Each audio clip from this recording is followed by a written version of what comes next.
Hello everybody, I am back to show you the antibody screen procedure.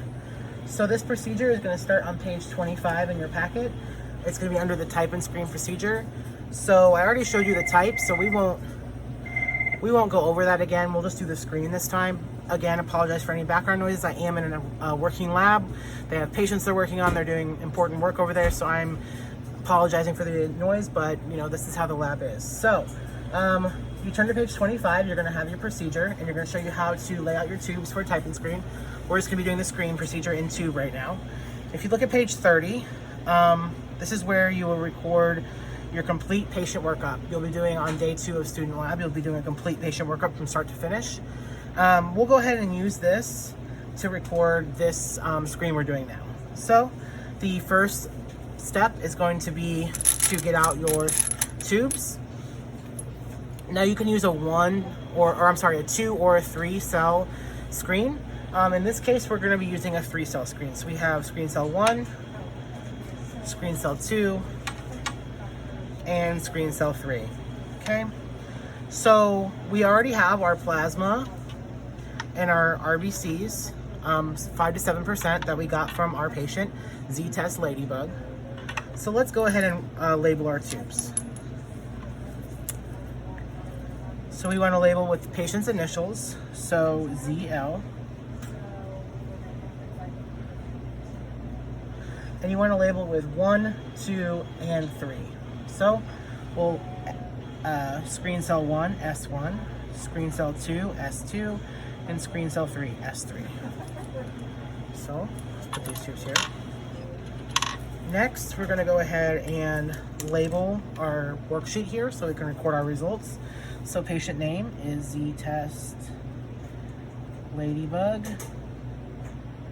And patient ID from the tube is going to be 103695552. Okay.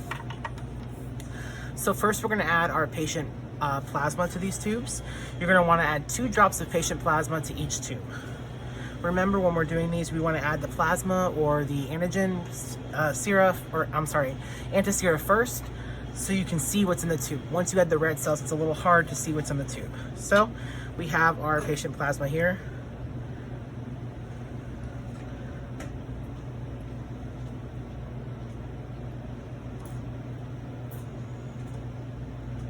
Okay, so we've added 2 drops to each tube.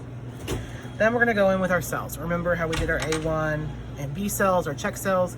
Just the same way. You want to go ahead, mix them up so there's no cells stuck to the bottom. And add 1 drop of each screen cell to the appropriate tube.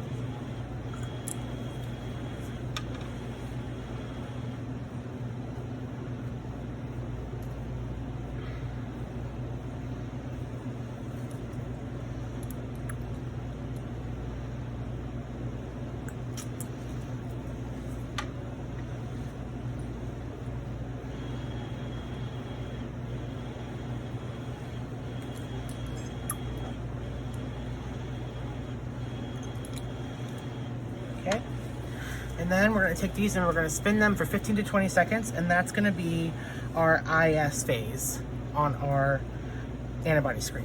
So let's go ahead and spin those. Make sure you balance your tubes.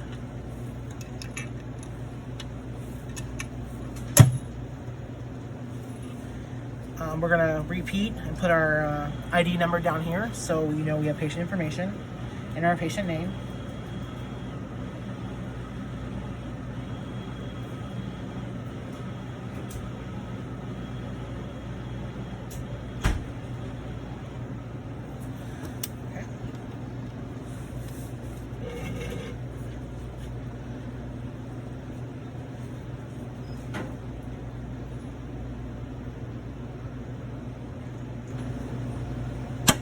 Alright, they spun for 15 to 20 seconds, so let's go ahead and read the reactions. Our screen cell 1. Alright, so they spun for that 15 to 20 seconds. Let's go ahead and read those at 30 seconds. That's a negative. This is our screen cell 1. So make sure you record that right after you read it, before you read another 2. Screen cell 2. That is a negative reaction, so let's go ahead and record that. Our screen cell negative reaction. 2 next.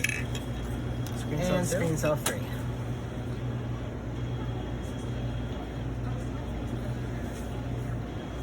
There's also a negative reaction. Again, a negative reaction.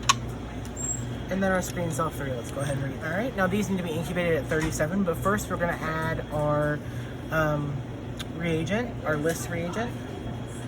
Right. So mine is also called MLD2. Yours will be called something different. But basically it's a list procedure for washing. So let's go ahead and wash these 3 times. 2 drops of your list reagent to each tube. You can use a cell washer, which I'll probably do, or you can do it by hand. So let's go ahead and do that. Okay. Then we're going to gently shake, and we're going to incubate these at 37 degrees for 15 minutes.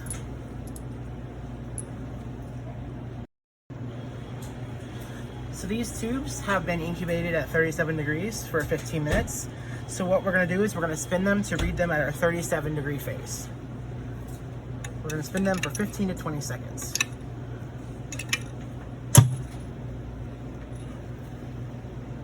So now we've washed these in our cell washer by hand 3 to 4 times. And you can see we have our dry cell buttons. So what we're going to do now is we're going to add our AHG reagent, our anti-IgG. We'll add 2 drops to each tube, just like in our week D procedure.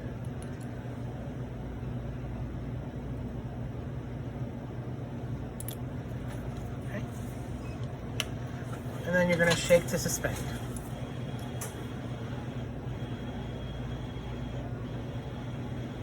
Just like that. Okay, now let's spin these and then read them after 15 to 20 seconds.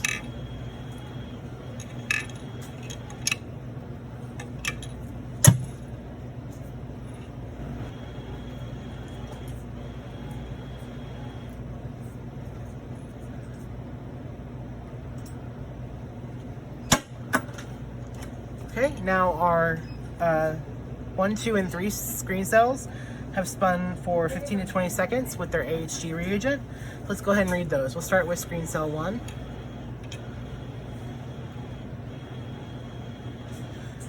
You can use a microscope a magnifier and a light for this. Okay, it's a negative reaction. We'll record that on the AHG portion. Our screen cell 2.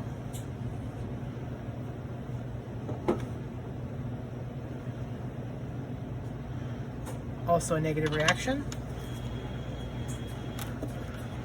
Our screen cell 3.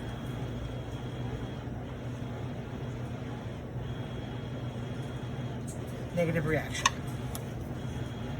Okay, since these all went through a full AHG phase and they're all negative, we do need to add check cells to the negative reactions to make sure they're actually negative.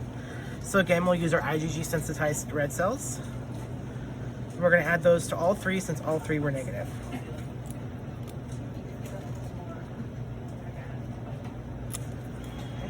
And then we're going to spin those for 15 to 20 seconds.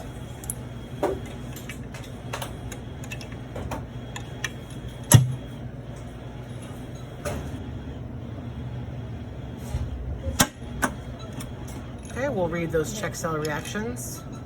Remember, they should be between 1 and 3. Okay, that looks like a 2+ to me. So we're going to check. 2+ to me, check. 2+, check.